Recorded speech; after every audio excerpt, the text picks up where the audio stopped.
Buffalo and Denver. It's one of those scenarios where you have a rookie quarterback on the road. But what I find interesting about this conversation is Bo Nix has had a very good year against the spread as a rookie quarterback. It's been surprising. He's also performed well on the road. And on the flip side, you've got the Bills. They've known for a little while that they were going to be the 2 seed. And some buy into it, some don't. I was on with the boys in Buffalo yesterday, and one of them bought into it. One of them did not. The idea that Josh Allen threw out there a number of weeks ago, and much of the media has gone and run with it, that we're not showing anything. We're not putting anything on tape. Basically, the idea was, are we really trying all that hard? They had mentioned that there is context to that comment that everyone is referencing, that he wasn't making some grand statement. It was just kind of a matter of fact side comment. And there really didn't seem to be that much behind it. But, they're split on it, like whether or not that he was showing anything. I mean, if you're concerned about the Bills, the way the defense played in the second half of the season, certainly good reason to be a little concerned. And you do have this big number, 8.5, 9.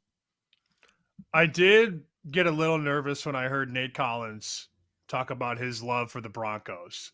And remember, he said he bought that down. Well, not bought down because he doesn't pay prices to buy points. He moves points the other way. He gets plus prices when he moves points. And he was saying, I believe he bet Denver plus 3.5. So I heard that and thought, yeah, damn, that's ballsy for sure, because you could take 9,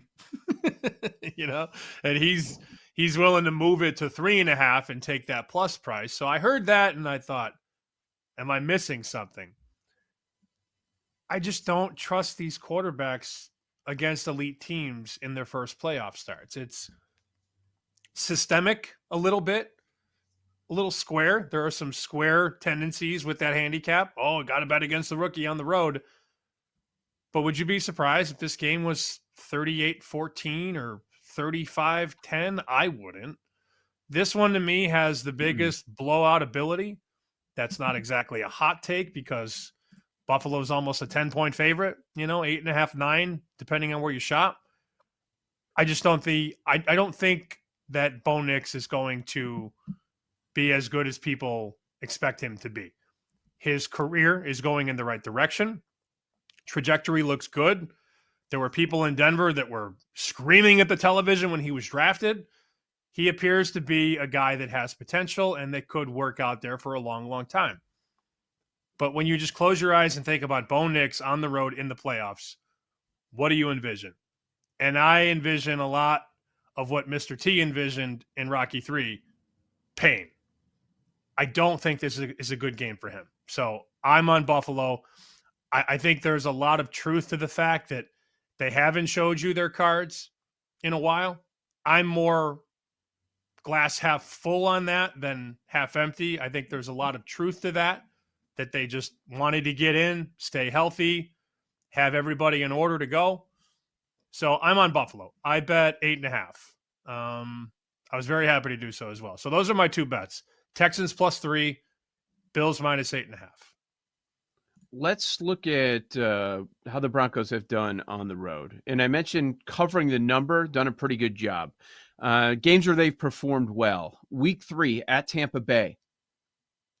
We talked about it that week. That was a spot play because that was Tampa Bay coming off a couple of big wins to start the season against the best teams in the NFC. I give them credit for going to Tampa Bay, but that's not the toughest of atmospheres. One at the Jets. That ended up being a disaster this year. One at the Saints. Awful team. Baltimore, they got smoked. They lost in Kansas City. They won in Vegas by 10, one of the worst teams in football. They lost at the Chargers, lost at the Bengals in OT, so a close-ish game. Ends up covering the number. Didn't win a lot of games on the road. Here are my concerns about Denver. I would say that the best aspect of the Broncos roster is the pressure that they put on quarterbacks. When we were looking for DPOYs, like there are a number of times where we brought up different Broncos players. And in the end, it's probably going to be Surtain. that gets the most support of all the Broncos, but they can get pressure. That's why they've had a good season. I know everybody points to Bo Nix so much, but they get pressure. Here's the thing.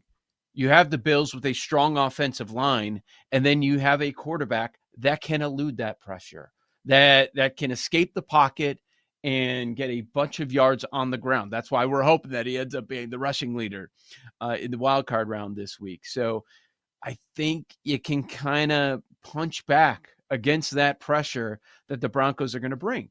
And another thing is people would bring up, well, look at their defense, man. That defense is really, really good. Look at these numbers. Fair, fair. But when playing explosive offenses like you have in the Buffalo Bills, Baltimore scored 41. Bengals scored 30. Chargers 34 with Herbert. Jameis that Monday night put 41 points on the board against this team. So when you're talking, when somebody's on, the offenses are on, and you can be on against this defense, I think that would be surprising to most people. They didn't get blown out a ton this year, but it can happen. It can happen in Buffalo. It can happen against the likely MVP. And there's 8 different times the Bills have beat their opponent by at least 9 points this year. I see it happening in this game. I go Bills. Is that where you're at in this game? You're on Buffalo, Yeah, laying the 8.5. late 8.5. It's funny that you bring that up because the pressure that Denver brings, in my opinion, unleashes the entire realm of Buffalo's offense. All right, you want to bring Right. pressure? Now you got to stop the MVP and his legs. Mm-hmm. It's funny how that works. You bring pressure, but you better be ready for what that pressure leads to, because Josh Allen could have 80 rushing yards in this game. So I'm not overthinking it. I think Buffalo goes up early, and then the pressure kicks in, the panic sets in. Rookie quarterback on the road in the weather. Nah, I'm good. I'm good on Denver. Total's 47.5. That's where it opened earlier this week. It ticked down to 47.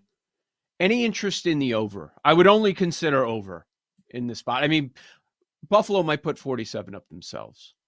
47. Wow. Okay. Then bet the I'm over. just saying, like, if they go off, Get it done. I'm just, for people that are interested in the total, I would only bet over, if anything. If it's a blowout, yeah. And the struggles on defense for the Bills, I could see the Broncos doing their part. But again, rookie quarterback, what if it's just a complete meltdown?